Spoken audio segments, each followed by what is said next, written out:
There was nobody within 4 miles of that field. No phone, no radio, no way to call for help.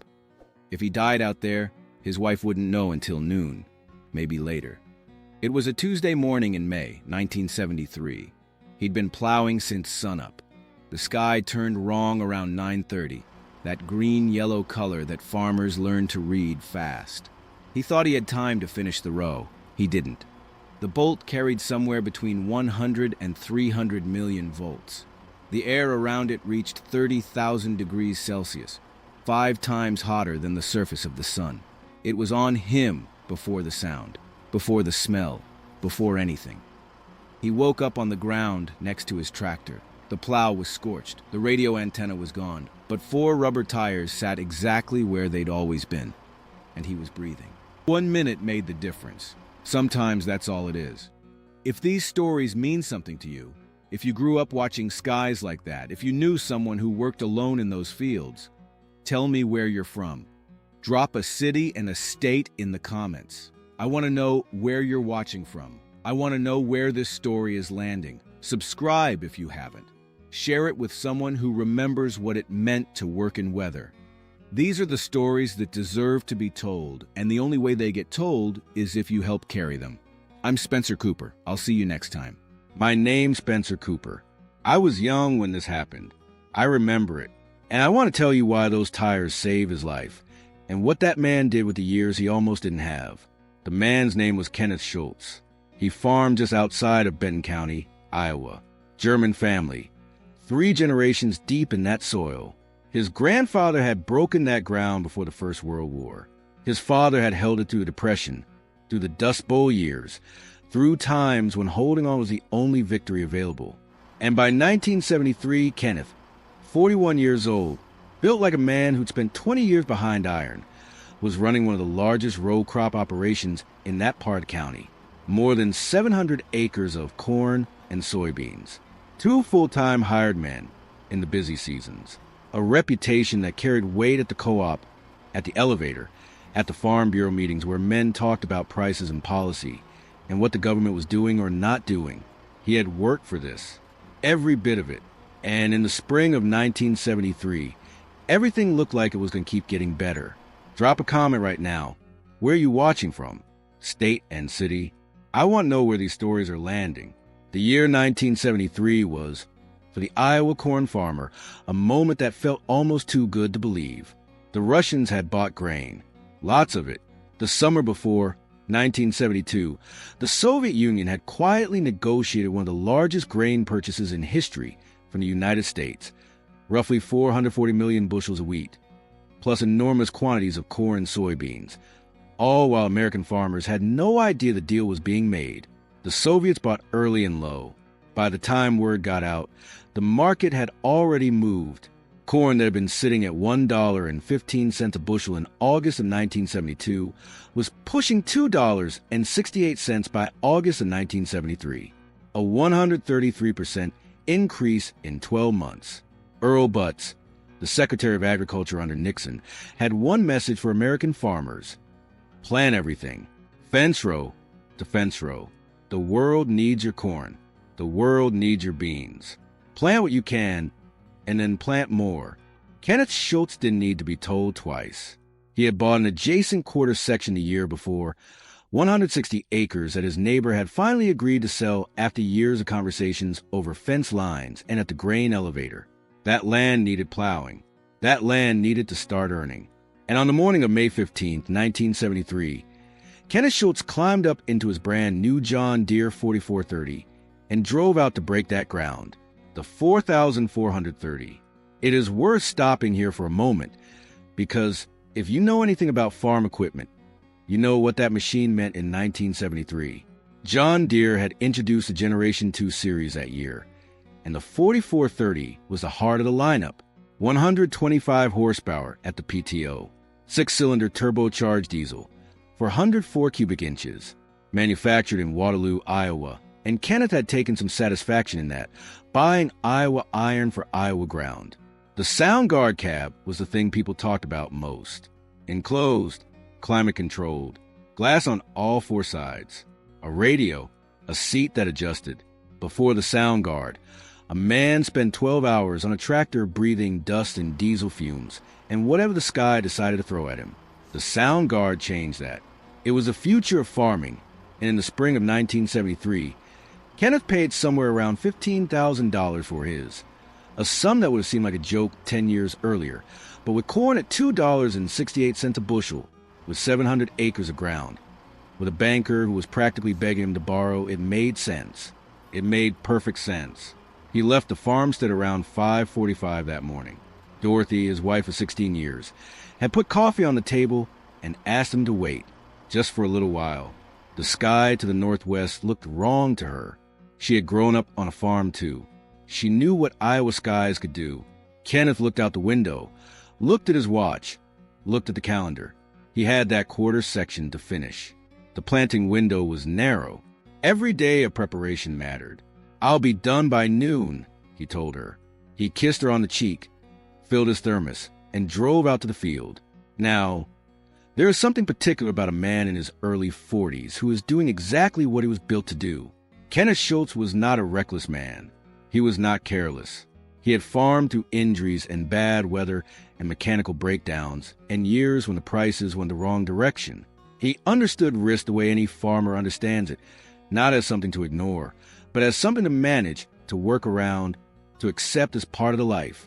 He was not naive. He simply believed that morning that he had the time. He had been plowing since sunup. The new ground turned beautifully. Rich, dark Iowa topsoil, that black loam that makes the corn belt what it is. The 4430 pulled the six-bottom plow through it with the easy authority of a machine that had not yet been worked hard. First season iron. He could feel the difference from his old 4020 immediately. The power was smoother. The cab was quiet enough that he could hear the radio through it. A country station out of Cedar Rapids playing something he didn't pay much attention to. By 9 o'clock, he had finished most of the field. By 9:15, he could see the northwest sky changing. Iowa thunderstorms do not always announce themselves gently. The ones that form along a dry line in May. The ones that build fast on warm, moist air pushing up from the Gulf. Those storms can go from clear sky to full supercell in under an hour. The sky gets that color. Farmers call it the green sky look. It is not exactly green, not exactly yellow. It is something in between that makes your stomach turn, because you have seen it before and you know what follows. Kenneth had seen it before. He knew. He was on the second to last pass of the field. One more pass after this, maybe two, and the ground would be ready. He looked at the sky. He looked at the end of the row. He made the calculation the man in the middle of a job makes. How much time do I have? How much is left? What's the cost of stopping now versus finishing? He decided he had enough time. He made the turn at the end of the row and came back.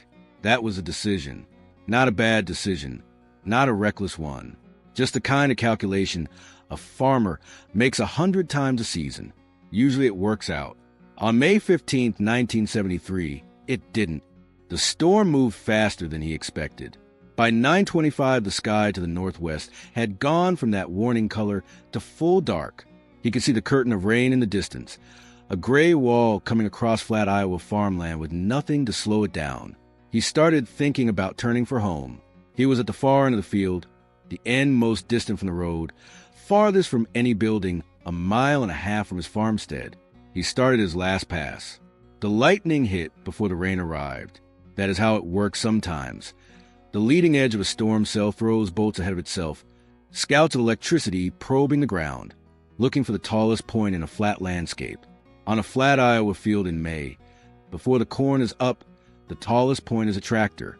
And inside a tractor with a metal roof and 4 rubber tires is a man who hasn't gone home yet. Kenneth did not hear it coming. You don't with lightning. The sound of thunder follows. The bolt itself is silent until it isn't. And then it's over before your brain can process what happened. What he remembered afterward was this: a white flash that seemed to come from everywhere at once. Then a concussion, not like an explosion, more like the air itself had been slapped. Then the smell, iron and ozone, and something he could never quite describe to people who hadn't been there. And then the ground. He woke up on the Iowa ground beside his tractor. He did not know how much time had passed. It could have been 20 seconds. It could have been 10 minutes. He lay on his back in the dirt of the field he had just broken open, and he looked up at a sky that had gone dark and was now beginning to rain. He was alive. He did not understand why. The 4430 sat where it had stopped. Engine off. No smoke coming from the cab. One rear tire still carrying the impression of where it had sat on the turned earth. The six-bottom plow behind it was scorched black along one side. The radio antenna that had stood up from the roof of the cab was gone. Sheared off. Kenneth would find later, like someone had taken a cutting torch to it. The paint on the roof had blistered in a pattern that told the story of where the bolt had entered and where it had traveled. The electrical system of the tractor was completely dead. The radio, the dash lights, the ignition, nothing. The tractor that cost him $15,000 and represented the future of his operation was, in that moment, a very expensive and very inert piece of machinery sitting in the middle of a rainstorm. Kenneth Schultz was alive. He got to his hands and knees. His head rang with a sound like a church bell struck too hard and held too long. His right hand was numb from the wrist down. His back felt as though someone had thrown him against a wall, which, in a sense, something had. He got to his feet. He stood in the rain. He looked at the tractor. He looked at his hands. He looked at the field around him.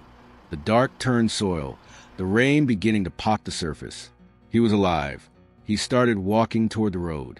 Now, I need to stop here for a moment, because what I'm about to tell you is something I thought I understood for years. Something most people think they understand. And it turns out the story is both simpler and more interesting than the version we tell ourselves. That line right there, the rubber tires saved his life. I've said that myself. Heard it from farmers for 50 years. The rubber insulates you from the ground. The bolt goes around the tires. You're safe. I repeated that explanation dozens of times before I actually looked into whether it was true. And here's what I found out. Here's the real science. Rubber does not protect you from lightning. Not really. A bolt of lightning has just traveled several miles through air, which is itself an insulator, using somewhere between 100 million and a billion volts to do it. A few inches of rubber tire is not going to stop that. Physicists have been saying this for decades. The rubber tire explanation is a myth, a comfortable myth and an understandable one. But a myth. What actually saved Kenneth Schultz was something else entirely. Something that engineers had built into that tractor almost by accident. Something called a Faraday cage. When lightning strikes a metal vehicle, a car, a truck, a tractor with an enclosed metal cab, the electricity doesn't go through the vehicle. It goes around it.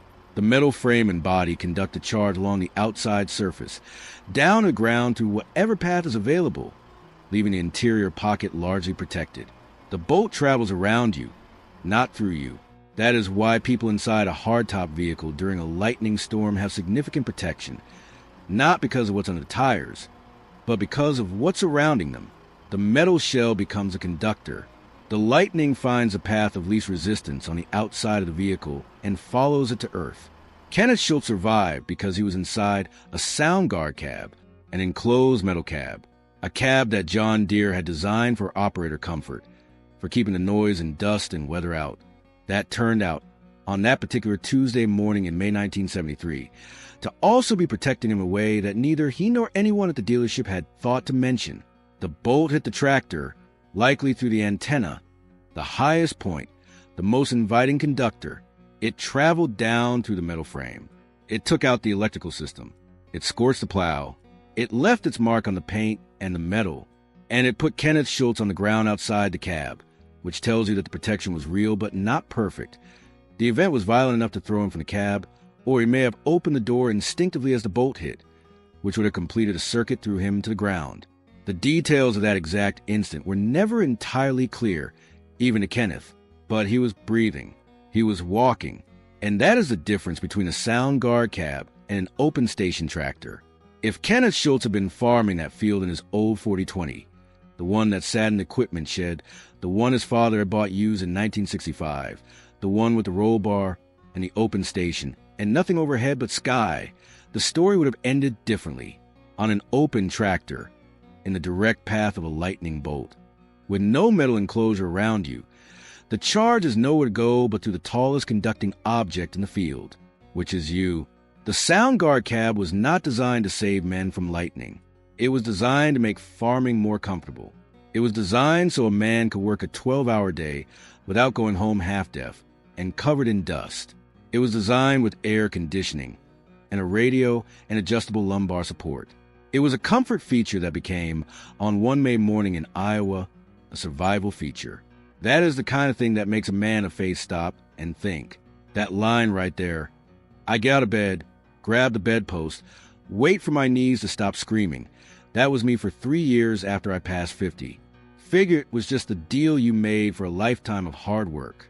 Told myself it every morning like a prayer. Then one evening, my neighbor Dale, guy 71, still runs his whole operation by himself. He saw me struggling to get off the tractor, and he just said, "Spencer, that ain't normal. That's not age. That's your joints drying out on the inside." I didn't know what he meant, but I looked into it. Turns out there's a fluid inside your joints. Keeps everything cushioned and moving smooth, and it starts breaking down in your 30s. By the time you're doing real physical work into your 50s, it's almost gone, and nobody tells you. Dale pointed me to something called joint genesis. I was skeptical, tried a lot of things over the years that did nothing, but I'll tell you what happened around week 5. My wife came out to the bar in the morning. She stopped and just looked at me, didn't say anything for a second. Then she said, "You're moving like yourself again." She noticed before I even did. That's when I knew something real had changed. If you want to try it, here's exactly where to find it. Because I know how these things can be hard to track down. Right below this video, there's a description. Scroll down just a little, and you'll see the very first link. It'll say, "Click here." That's the one. Same way Dale told me. I'm just passing along. I'm absolutely certain that if you try it too, it will work. Now, let's get back to Kenneth. He walked about half a mile along the field edge before he reached the gravel road. He was soaking wet by then, the rain coming down hard, the kind of spring rain that means business. His right hand was still mostly numb. His ears rang. His back felt like he'd been kicked by something large. He sat down on the culvert at the edge of the road and waited. It was Arnie Fetter who found him. Arnie farmed about 1.5 miles to the east. He was driving his 1971 Ford pickup, that square body, the dark green one. Kenneth knew it by sight, back from the co-op elevator where he dropped off some samples. He came around the bend, saw the man sitting in the ditch in the rain, and nearly drove past before he recognized the frame. He stopped. He got out. He looked at Kenneth's face. "You're white as a sheet," Arnie said. "Lightning hit my tractor," Kenneth said. Arnie Fetter drove him to the Benton County Hospital in Vinton, 17 miles. Kenneth sat in the passenger seat and watched the rain on the windshield and didn't say much. Arnie didn't push him. Farm men in their 40s in Iowa in 1973 did not talk much about what they were feeling. They talked about what had happened. They talked about the tractor, about whether the engine would start, about whether the plow was salvageable. They did not talk about the fact that they had been thrown to the ground beside their machine in an empty field with nobody around for miles. That conversation came later, if it came at all. Dorothy was at the hospital when they arrived. Arnie had stopped at a payphone on Route 30 and called. She was standing at the entrance when the truck pulled in. Kenneth saw her face and understood something that he would not be able to articulate for years. That the fear he saw in her was not just for what had almost happened. It was the accumulation of every hour she had spent watching him drive away into fields alone, with no way to reach him, no way to know he was safe, no way to do anything but wait and trust that the morning would bring him back. That fear had been there for years. He had simply never had to see it. The doctor examined him, checked his heart, checked his hearing, checked his reflexes. The right hand had some surface burns along the forearm. The bolt had grazed him on his way out of the cab, the theory was. And there was soft tissue bruising across his back and shoulders that would take weeks to fade. His hearing in his right ear had lost some high-frequency range that he would never fully recover. That ringing sound, the one that started when the bolt hit, never entirely went away. Even years later, on very quiet mornings, Kenneth Schultz could hear a faint tone in his right ear that hadn't been there before May 15th, 1973. He learned to live with it. The doctor told him he was lucky to be alive. Kenneth nodded. He had already arrived at that conclusion. They drove home that afternoon, Dorothy behind the wheel, Kenneth in the passenger seat. She didn't ask him anything. She drove. He watched Iowa go by outside the window. The fields, the farmsteads, the flat horizon, the clouds still heavy and gray but pulling east now. The storm moving on. After a while, he said, "The cab saved me." Dorothy said, "I know." That night, after the children were in bed, they had two, a boy of 11 and a girl of 8. Kenneth sat at the kitchen table alone. Dorothy had gone to sleep. The house was quiet. He sat with his coffee gone cold and a notepad in front of him that he hadn't written anything on. He was not a man who journaled. He was not a man who kept diaries or wrote things down for posterity. But he sat there as though he intended to, as though the way of the day needed to go somewhere outside his own body. What he thought about, sitting there, was the last row, not the lightning, not the tractor, not the hospital, not the doctor, not Arnie Fetter's green pickup. He thought about the last row, the decision he'd made standing at the far end of his field, looking at the northwest sky, calculating time and weather and cost and necessity, and deciding he had enough time to make one more pass. That was the moment, not the storm, not the bolt, not any of it. The moment was that ordinary calculation, made in 30 seconds or less, on a morning that had started like every other morning of the planting season. He had been wrong about the time, by about 15 minutes. 15 minutes earlier, and he would have been off the field. 15 minutes later. Well, he didn't think about 15 minutes later. He was a man of faith, Lutheran, like his father and his father's father, going back to the German immigrant generation that had arrived in Iowa with Bibles and seed and a willingness to break land. He did not wear his faith loudly. He wore it the way most Iowa farm men of his generation wore it. Quietly, in the pew on Sunday mornings, in the grace before meals, in the particular way he sometimes went still when the light was doing something beautiful over the fields at dusk. He believed that God was present in the ordinary world. He believed that the ordinary world occasionally made that presence known. He was not sure what to make of the sound guard cab. He knew enough about lightning to know that the story people told, the rubber tires, the insulation from the ground, was probably not the whole explanation. He had seen what the bolt did to the antenna, to the electrical system, to the paint. He understood, in a practical farmer's way, that something about the metal enclosure around him had redirected the electricity. He understood that the men who designed that cab had been thinking about dust and noise, not about lightning. And yet, he sat at the table for a long time. He didn't write anything down. He finally went to bed. In the morning, he drove back to the field in Dorothy's car. The rain had stopped overnight. The sky was that particular shade of wash blue that follows a hard Iowa storm. He parked at the edge of the field and got out and walked across the turned ground to where the 4430 sat, still exactly where it had stopped. He stood beside it for a while. He walked around it. He looked at the scorched plow, at the ruined antenna stub, at the burned pattern on the roof. He looked at the 4 tires, those big 18.5-inch rear duals, sitting heavy and unchanged in the Iowa dirt. He touched the metal of the door with his right hand, the one that still had some numbness in 2 fingers. The metal was cold with morning dew. He stood there long enough that he started to understand something. Not about electricity, about time, about the 15 minutes he had pressed for and what they had cost him and what he had gotten back. He was not a sentimental man. He was not given to long moments of reflection when there was work to do. But he stood beside that tractor in the May morning light and let himself feel the weight of it, the absolute, simple, staggering fact that he was standing there, that the field was under his feet, that there was work to do. After a while, he got practical. He went back to the car, drove to the farmstead, and called Bud Harmon at the implement dealer to come haul the 4430 in for evaluation. He wasn't sure yet what John Deere would say about a lightning-damaged tractor. He wasn't sure what the insurance situation was. He had a field that needed finishing, and the old 4020 was sitting in the shed. And whatever he thought about the sound guard cab and what it had done for him, he was not going to stand in a field waiting for the 4430 to get repaired. There was corn to get in. He finished that field on the 4020. Open station. No cab. He looked at the sky every few minutes. Dorothy noticed a looking. She didn't say anything for a week. Then one evening, sitting on the porch, she said, "You're going to put a radio in the 4020. He looked at her. "A CB radio," she said, "so you can call if something happens."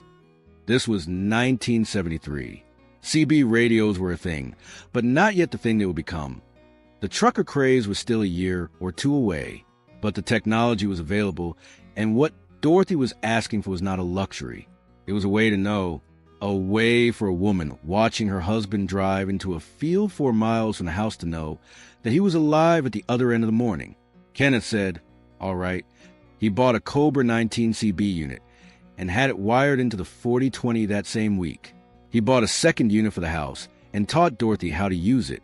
Every morning he went to a far field. He called her when he arrived and called her before he started back. It was a 2-minute conversation. Usually, nothing much said, but it changed something. It changed the quality of the silence between when he left and when he came home. Dorothy told me that story herself, years later. She said the thing she remembered most was not the morning of the lightning. It was the morning after Kenneth put in the CB radio. She said she heard his voice come over that little speaker on the kitchen counter. Just him saying he'd arrived, that the sky was clear, that he'd be home by noon. And she cried. Not from relief, from something harder to name, from understanding that this is what it is to love a farmer. You love him knowing that the sky is not always his friend. You love him knowing that the field is not always safe. You love him knowing that on any ordinary Tuesday in May, the calculation he makes at the end of a row might be the last calculation he makes. You love him anyway, and you put a CB radio in the kitchen, and you wait for his voice. That is the life. That is always what the life has been. Now, about those tires. Kenneth spent a fair amount of time over following months trying to understand what had happened to him. He was not a physicist. He was a farmer. But he was curious in the way that a man who has survived something he doesn't understand tends to be curious. He talked to the county extension agent. He wrote a letter to Iowa State University, their agricultural engineering department. He eventually got a response from a professor there who explained the Faraday cage principle in plain language. The metal cab, the enclosure, the way electricity moves around a conductor rather than through the space inside it. Kenneth read that letter several times. He read it, and then he thought about it for a long time. And then he said something to Dorothy that she told me she has never forgotten. He said, "It wasn't the tires that saved me, it was the cab. But if I'd known it was a cab that saved me, I might not have bought the cab. I bought the air conditioning and the radio. I bought the comfort. And the comfort is what kept me alive." He thought about that for a moment. Then he said, "I think that's what Providence looks like most of the time. Not a miracle, just a decision you made for the wrong reason that turned out to be the right one." Dorothy said she didn't know what to say to that. So she didn't say anything. She just put her hand over his on the table. That seems right to me. The 4430 was repaired. John Deere Service Department had seen lightning damage before. It was not as uncommon as you might think. In a profession conducted outdoors, in flat country, during storm season, they rebuilt the electrical system, replaced what needed replacing. The tractor came back to Kenneth's farmstead about 6 weeks after the strike, and he put it back to work. The plowing got finished. The corn went in. 1973 turned out to be a very good year for Iowa corn farmers. Prices stayed strong through the summer. The Soviet deal continued to drive export demand. Kenneth's operation did well. He made his payments. He expanded his bin space that fall. By the end of the season, he was already talking with a neighbor about another possible land purchase. Life went on. That is what life does. But something had changed in Kenneth Schultz. Not dramatically. Not in a way that anyone who didn't know him well would have noticed. He was still up before sunrise. He still pushed through bad weather when he had to. He still made the calculations that farmers make. Time versus weather, cost versus risk, the margin between finishing the job and knowing when to quit. He was not, after the lightning strike, a man who suddenly became cautious or fearful or unwilling to work alone. He was simply more aware of the 15 minutes. Not that specific quarter hour, but the idea of it. The idea that the difference between a story someone tells about you and the story you tell yourself is often that small. 15 minutes. One more passive field. One decision made at the end of a row with the sky changing in the northwest. He did not become a different man. He became more fully the man he already was. A man who understood that the ground he farmed was not going anywhere, that the work would be there tomorrow, that the corn could wait one more day if the sky was wrong.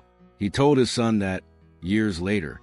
His boy was in his 20s by then, starting to take on more of the operation. And one afternoon, he watched the boy drive out toward a far field with a line of weather coming. He let him go a little way down the road, and then he got in his pickup and caught up to him and flagged him down. "What's the field going to look like tomorrow?" Kenneth asked. His son thought about it. "Same as today." "Then it'll be there tomorrow," Kenneth said. He didn't explain further. His son understood enough. By the mid-1970s, the Iowa land boom was in full stride. The land Kenneth had bought in 1972 for $600, an acre was already worth $800, then $900. The corn prices that had seemed too good to last in 1973 had become the new baseline around which farmers were making decisions, borrowing decisions, expansion decisions, equipment decisions. The banker in Vinton was doing more agricultural lending than he'd ever done. New tractors were showing up on farms that had run old iron for 20 years. The world felt from inside an Iowa farmstead in 1975, 1976, 1977, like it was going to keep getting better. Kenneth knew how that story ended, not because he was smarter than his neighbors, because he had sat beside a scorched tractor in a rainstorm in 1973 and understood, at a level deeper than economics, that things do not always keep going the direction they are going. He expanded, but he expanded carefully. He bought land, but he bought within his means to service the debt if the prices went wrong. He was not paralyzed by what had happened to him. He was, if anything, clarified by it. When the 1980s came, when the interest rates went to 18% and the land values started dropping, and the farmers who had borrowed heavily against inflated asset values started getting letters from the bank, Kenneth Schultz was not among them. He had margin. He had borrowed against what his land produced, not against what it was theoretically worth. His father had taught him that. The lightning had reminded him. He lost neighbors. Good men, careful men, men who had made decisions that seemed completely rational in 1977 and looked like catastrophe in 1983. He helped where he could. He never talked about it in terms of having been right or having been wise. He talked about it in terms of luck.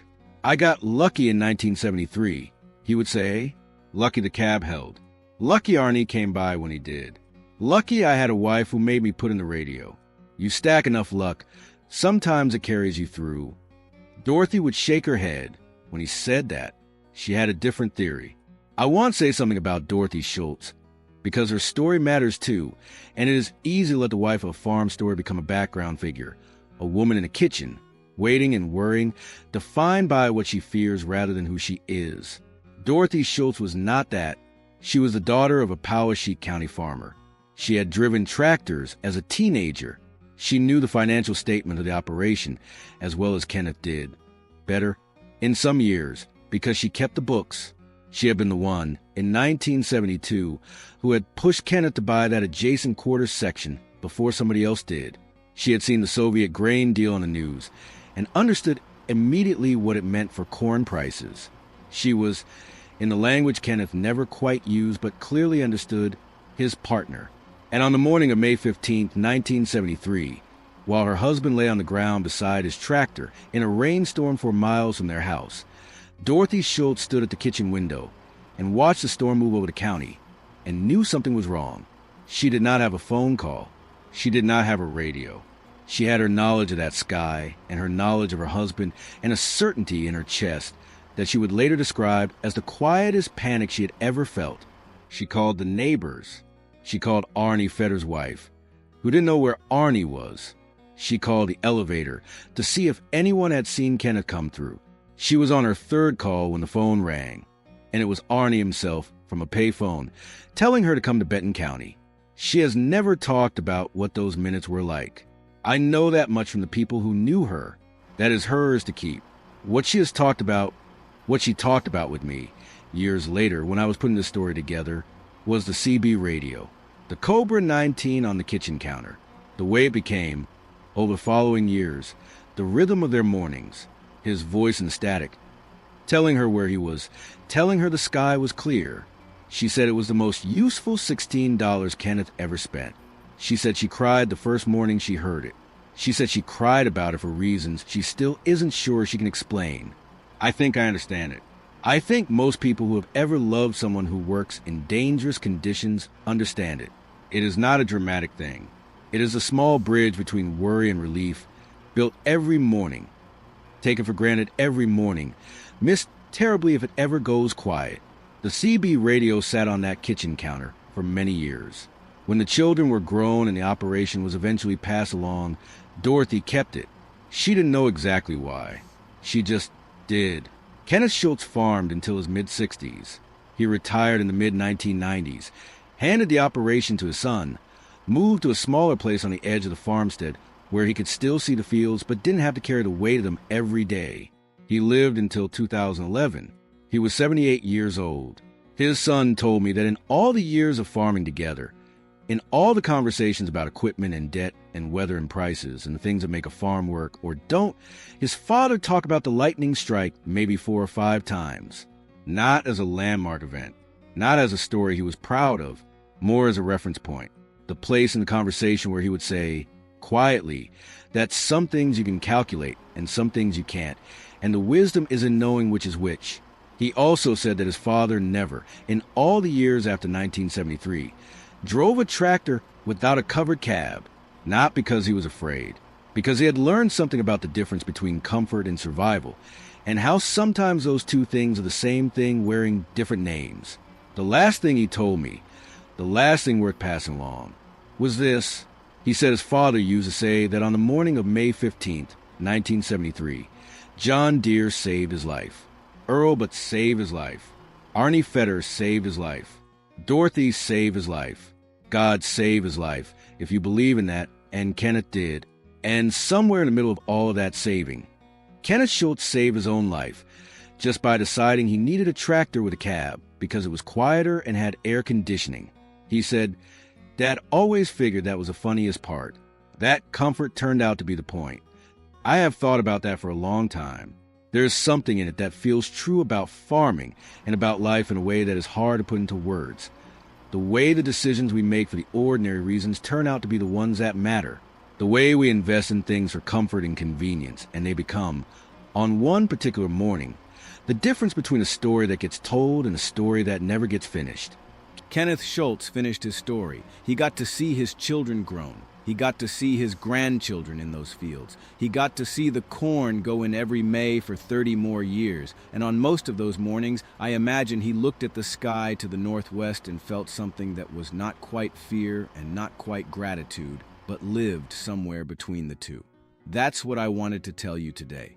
One man's ordinary Tuesday in a county in Iowa, the storm that moved too fast, the cab that held, the neighbor who happened to drive by, the wife who put a radio on a kitchen counter and held it like a prayer. 1 minute made the difference. Sometimes that's all it is. If these stories mean something to you, if you grew up watching skies like that, if you knew someone who worked alone in those fields, tell me where you're from.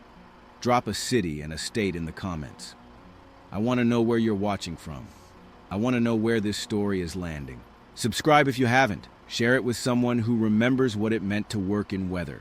These are the stories that deserve to be told, and the only way they get told is if you help carry them. I'm Spencer Cooper. I'll see you next time.